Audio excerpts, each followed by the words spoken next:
Welcome to Coleman Report Live. I'm Bob Coleman, and we're talking Main Street and the small business lenders who help it grow. Chris Hearn, CEO of Fountainhead Capital out of Orlando. Chris, thank you very much for joining us. You busy these days? Anything exciting going on?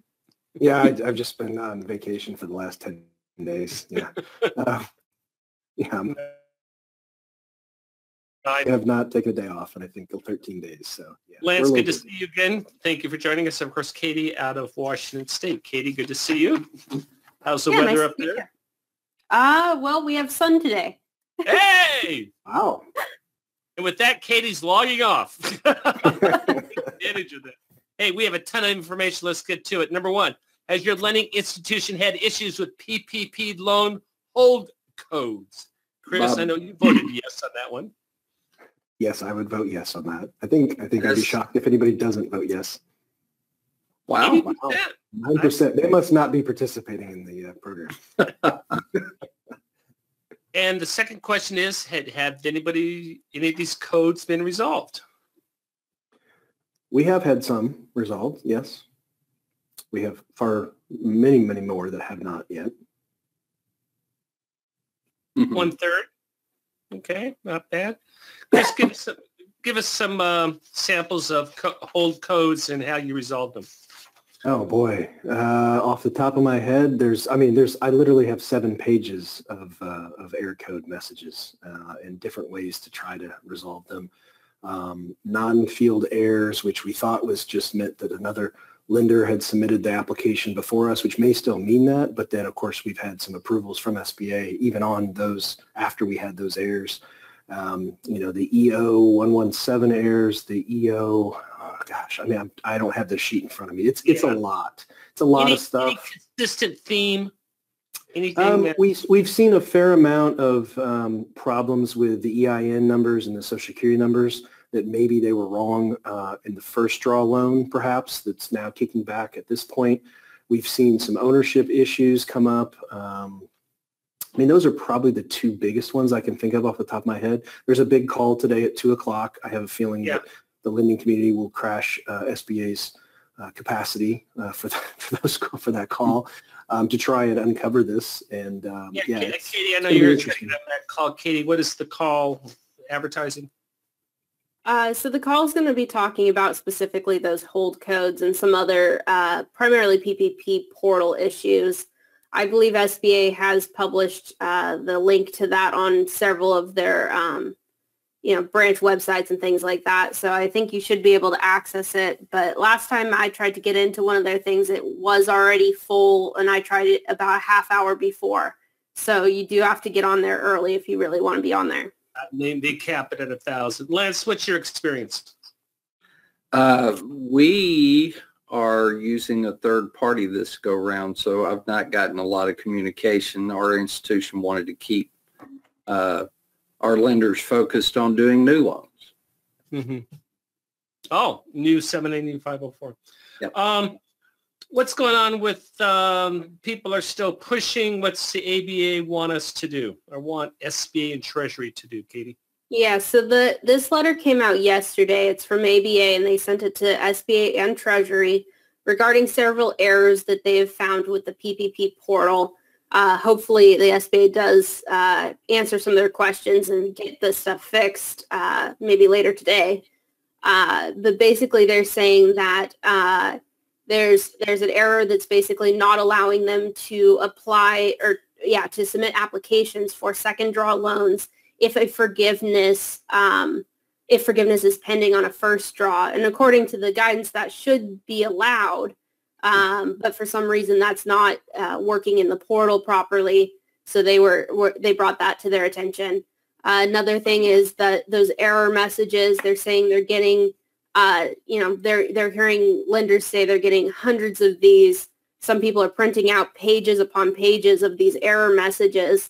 A big one that everybody's mentioning is under review when the loan is not, in fact, under review.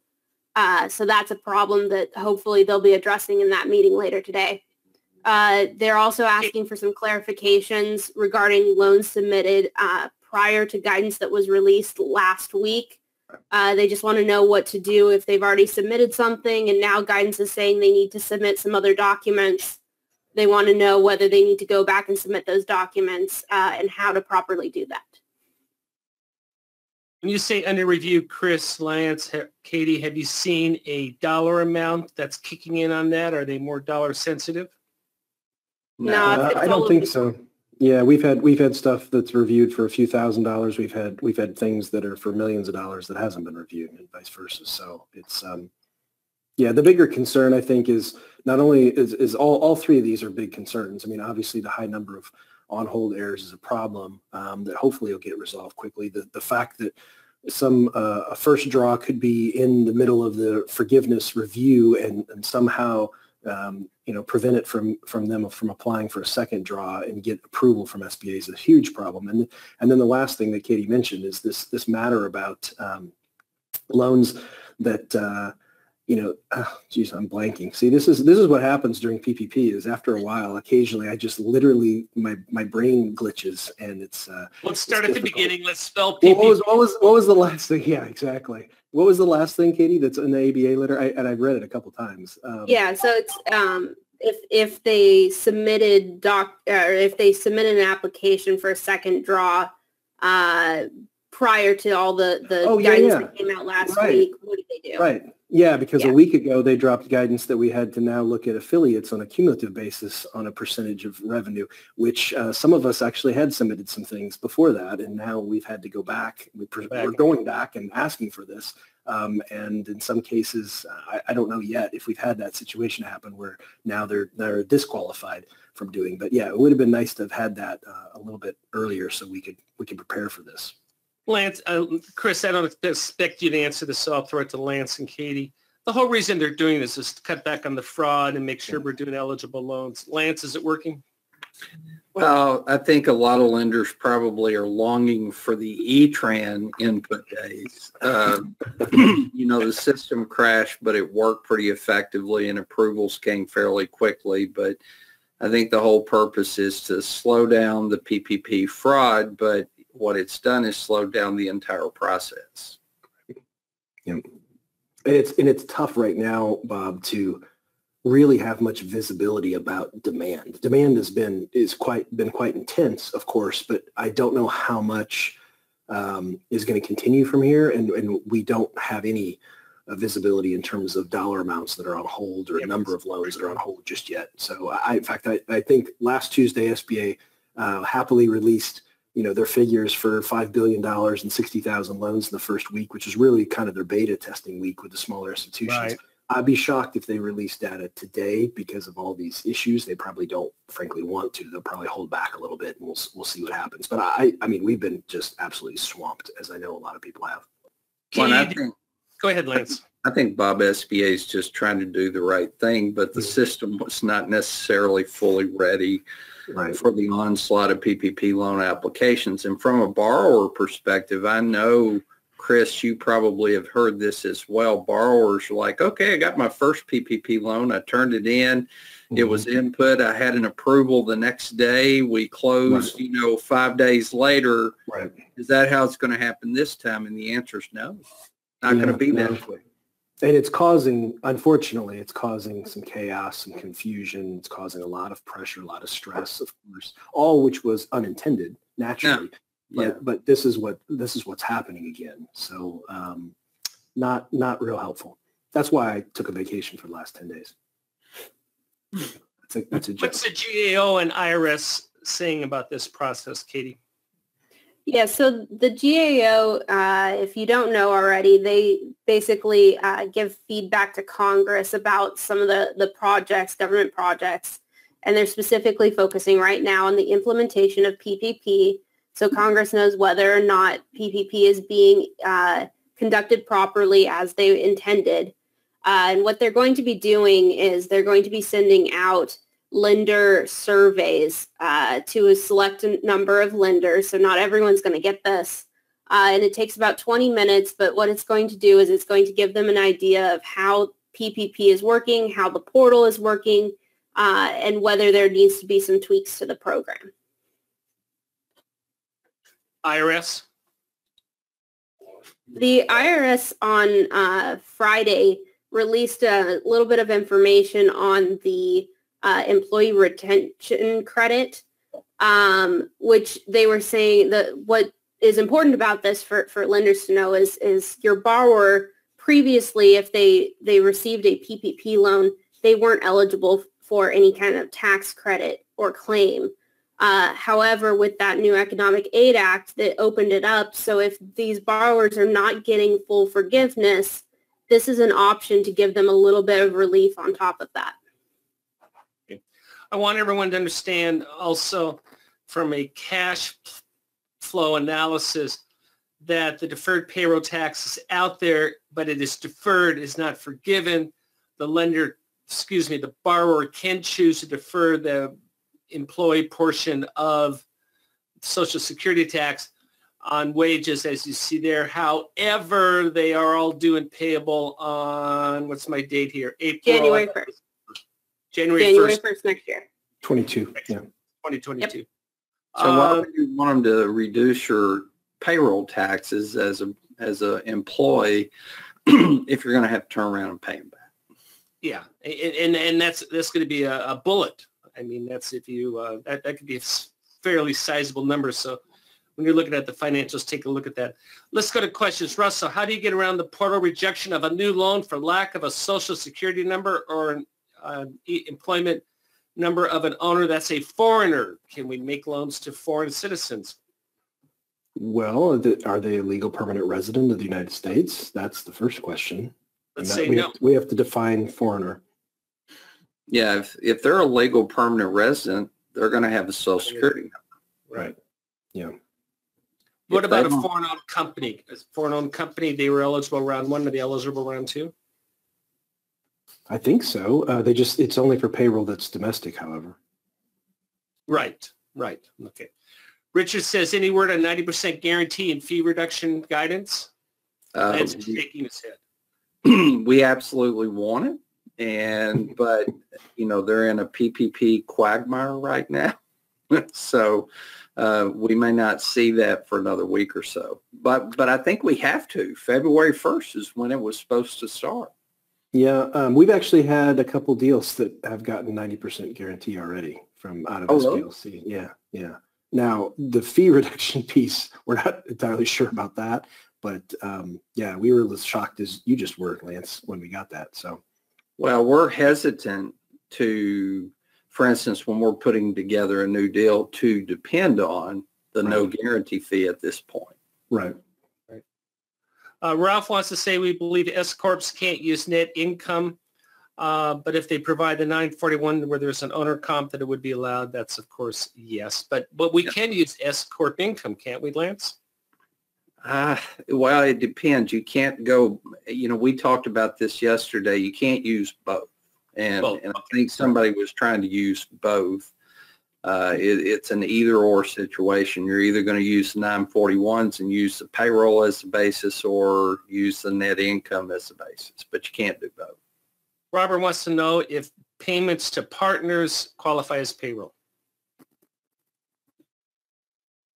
Boy, I think for partnerships, guaranteed payments are now off the board. I'm not sure about guaranteed payments for LLC off the top of my head.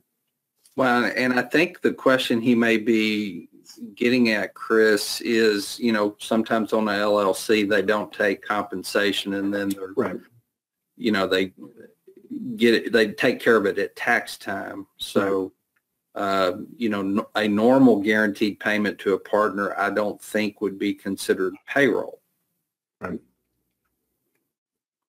Tim wants to know about 1099 reporting, and this is obviously confusing, but the lender's only responsible for 1099 if the lender forgives it. If it goes to Treasury, it's off the lender. Basically, it's the lender's no longer involved. Is that your understanding, Lance? Chris? Yes. Yeah, but I think Tim's question is about the 1098, which is the interest statements. Right, but those are 1098, from my understanding, those are the statements the lender submits on interest that the borrower has paid to the lender. And if it's forgiven, they didn't pay interest. Right. Well, and these have all been deferred up to this point anyway, so. Yeah. So are we forwarding 1098? The answer is no. I mean, if the interest is coming from the government, We're not going to be reporting on 1098. Okay, thank you. Sheena, once a PPP second draw loan is approved, do the same rules apply? Do we have 10 days to fund them? You have 10 days to fund them. We're not sure if you have an additional 10 days if the borrower doesn't get you the documentation you need to close. That we haven't quite gotten clarification on, but we presume it would be the same. I don't know, Lance, is that your... That's correct. Yeah. Let's see. We talked about, do we know how many different flags there are, Chris? How many different hold codes? Is that what you mean? The new word of the day? No, but I think there's my guess would be probably 70 or 80 at this point, something like that.